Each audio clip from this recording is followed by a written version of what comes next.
that was happening, Kevin Magnussen's getting a bit further ahead, and if he hasn't got DRS on the next lap, that could spell the end of Mick Schumacher. Hi Fiends, and welcome to my office! Today, we are going to be talking about Mick Schumacher and if he is entering his villain era. I think it would have been a better game if it was like career laps. Do you want to swap jobs with me? I'll drive the car and you do this. No, I'm just saying. And before we get into whether or not he is, I think it's important to describe what a villain era is.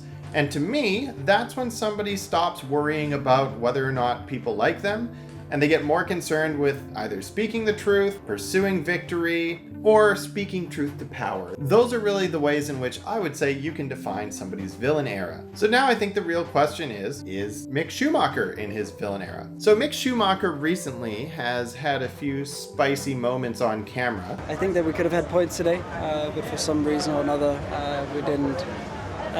We weren't allowed to do that, so something to be discussed. What do you mean you weren't allowed to do that? We were told to keep position, even though I felt like I was quicker. For example, when he had DRS on Kevin Magnussen, which allowed him to defend against Lewis Hamilton, quite successfully I might add. But then afterwards he started saying that battle shouldn't have even happened because he believed he was faster than Kevin, but he wasn't allowed to pass, he was told to hold position. And in the post-sprint show, I think that Fittipaldi said it perfectly when he said that when you have two of the same car and you want to swap them around, if there's nobody else around, it's no big deal. But when you've got Valtteri Bottas and Lewis Hamilton on your tail, you're really putting yourself at risk if you try to change the order of the cars. And he lost the DRS actually because of a small mistake that he made in one corner right before Hamilton got DRS on him. So is that enough for somebody to be in their villain era? Well, I think there has to be a little bit more to it. And I think there is. It's over, Anakin. I have the high ground. He's got to have a chance here. He's gone to the outside again, though. You underestimate my power. So Mick Schumacher, for example, just had his second points scoring in a row. When they said, Good racing, Mick. he said, I don't agree, like, seriously. And I think a lot of people aren't used to seeing their little baby Schumi, who they're so used to seeing as naive or innocent, much the way I would say Lando Norris was when he was a little shyer, a little less confident in himself. But now that he's in the second half of his second year, Mick Schumacher seems to have really come into his own. He's no longer having his mom advocate for him, for example, which I always thought was hilarious.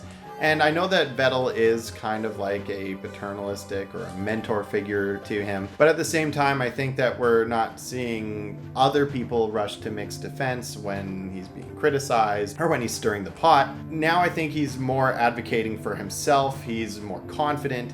And we've seen the exact same thing in Lando Norris. So in my opinion, Mick Schumacher is only entering his villain era if Lando Norris is in his villain era. Because Lando, for example, was very clearly supposed to be the pay driver, the second driver at McLaren, but he is dominating Daniel Ricciardo. Nobody can deny that now.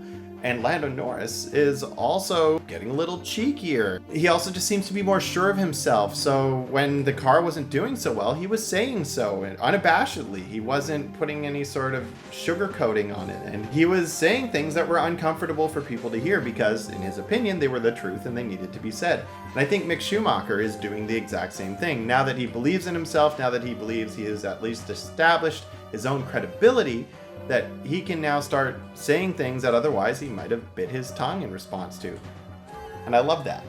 But I don't think that puts him in his villain era yet, because I don't even think he's been the protagonist yet. And normally to be the villain in Formula One, you need to have been the protagonist first, right?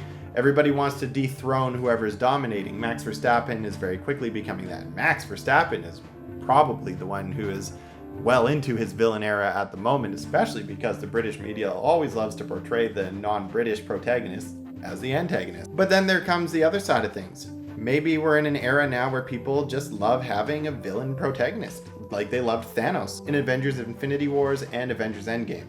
Those are both very popular, and they very clearly cast the villain as the protagonist, which is a very interesting choice. But I think that Mick is going to need to reach protagonist status before we can call him a villain. At best, he's been a supporting character up until now. He's been this legacy who it's in the sport based on his last name alone. But now that he's becoming his own driver and he's kind of walking out from underneath his dad's shadow and into his own performances and proving that he deserves to be there on his own merit, Mind you, I think he got more of a chance than most people would get. That 2021 Haas season where they'd basically given up is a very rare opportunity for people to get to go out there and get a little bit of track time in while having zero expectations for performance, and also going up against a teammate who's just the worst driver on the grid by a long shot. So I don't think that Mick is in his villain era yet, even though that's a fun and common narrative in memes right now. I don't think it's accurate yet. I don't think he's villainous. I think he's just a little more confident and he's being more assertive. And I think that's something that we need to see in a driver, especially if we want to see them go for race wins or even a championship someday. When he was fighting Max with everything he had to try and get that extra point, and a lot of people were saying, no, he should slow down, he should hold position. To me, that showed the fighting spirit that you need to become a champion.